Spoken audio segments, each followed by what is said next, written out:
जय श्री राम। 48वां सर्ग। राजा सुमत से सत्कृत हो एक रात विशाला में रहकर मुनियों सहित श्री राम का मिथिलापुरी में पहुंचना और वहां सुने आश्रम के विषय में पूछने पर विश्वामित्र जी का उनसे अहिल्या को शाप प्राप्त होने की कथा सुनाना।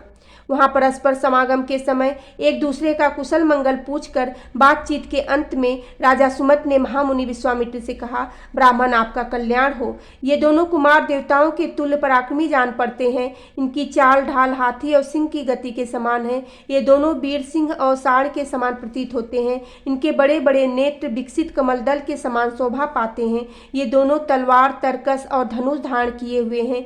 अपने सुंदर रूप के द्वारा दोनों अश्विनी कुमारों को भी लज्जित करते हैं तथा युवावस्था के निकट आ पहुंचे हैं।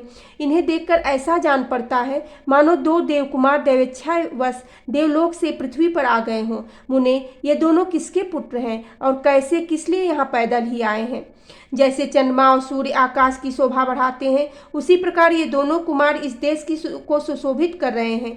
शरीर की ऊंचाई, मनोभाव सूचक संकेत तथा चेष्टा में ये दोनों एक दूसरे के समान हैं। ज्येष्ठ आयुध धारण करने वाले ये दोनों नरश्रेष्ठ वीर इस दुर्गम मार्ग में किस लिए आए हैं, यह मैं यथार्थ रूप से जानना चाहता हूँ।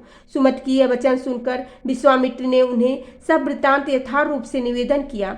सिद्धाश्रम में निवास और राक्षसों के वध का प्रसंग भी यथावत रूप से कह सुनाया।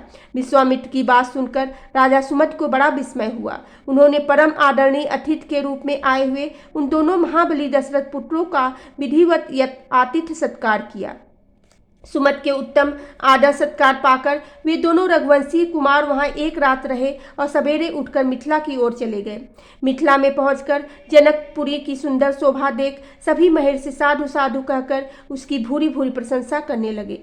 मिथिला के उपवन में एक पुराना आश्रम था जो अत्यंत रमणीय होकर भी सुनसान दिखाई देता था। उसे देखकर श्री रामचंद्र जी ने मुनिवर विश्वामित्र से पूछा, भगवान, यह कैसा स्थान है जो देखने में तो आश्रम जैसा है किंतु एक भी मुनि यहाँ दृष्टिगोचर नहीं होते हैं। मैं यह सुनना चाहता हूँ कि पहले यह आश्रम किसका था? श्री रामचंद्र जी के यह प्रश्न सुनकर प्रवचन कुशल महातेजस्वी महामुनि विश्वामित्र ने इस प्रकार उत्तर दिया, रघुकुल नंदन, पूर्व काल में यह जिस महात्मा का आश्रम था उन्होंने क्रोधवश इसे शाप दे दिया था। उनका तथा उनके इस आश्रम का सब वृतांत तुमसे कहता हूँ, तुम यथार्थ रूप से इसको सुनो। नरश्रेष्ठ, पूर्व काल में यह स्थान महात्मा गौतम का आश्रम था। उस समय यह आश्रम बड़ा ही दिव्य जान पड़ता था। देवता भी इसकी पूजा एवं प्रशंसा किया करते थे। महायशस्वी राजपुत्र, पूर्व काल में महर्षि गौतम अपनी पत्नी अहिल्या के साथ रहकर यहाँ तपस्या करती थी। उन्होंने बहुत वर्षों तक यहाँ तपस्या किया है। एक दिन जब महर्षि गौतम आश्रम पर नहीं थे, उपयुक्त अवसर समझकर सचिपति इंद्र गौतम मुनि का वेश धारण किए वहां आए और अहिल्या से इस प्रकार बोले, सदा सावधान रहने वाली सुंदरी, रति की इच्छा रखने वाले प्रार्थी पुरुष ऋतुकाल की प्रतीक्षा नहीं करते हैं। सुंदर कटि प्रदेश वाली सुंदरी, मैं तुम्हारे साथ समागम करना चाहता हूँ। रघुनंदन, महर्षि गौतम का वेश धारण करके आए हुए इंद्र को पहचान कर भी उस दुर्बुद्धि नारी ने, अहो देवराज इंद्र मुझे चाहते हैं, इस कौतूहल बस उनके साथ समागम का निश्चय करके वह प्रस्ताव स्वीकार कर लिया। रति के पश्चात उसने देवराज इंद्र से संतुष्ट चित होकर कहा, सुरश्रेष्ठ, मैं आपके समागम से कृतार्थ हो गई हूँ। प्रभु, अब आप शीघ्र यहाँ से चले जाइए। देवेश्वर, महर्षि गौतम के कोप से आप अपनी और मेरी सब प्रकार से रक्षा कीजिएगा। तब इंद्र ने अहिल्या से हंसते हुए कहा, सुंदरी, अब जैसे आया था उसी तरह चला जाऊंगा। श्री राम, इस प्रकार अहिल्या से समागम करके इंद्र जब उस कुटी से बाहर निकले तब गौतम के आ जाने की आशंका से बड़ी उतावली के साथ वेगपूर्वक भागने का प्रयत्न करने लगे। इतने में ही उन्होंने देखा कि देवताओं और दानवों के लिए भी दुर्धर्ष तपोबल संपन्न महामुनि गौतम हाथ में समिधा लिए आश्रम में प्रवेश कर रहे हैं। उनका शरीर तीर्थ के जल से भीगा हुआ है और वे प्रज्वलित अग्नि के समान उद्दीप्त हो रहे हैं।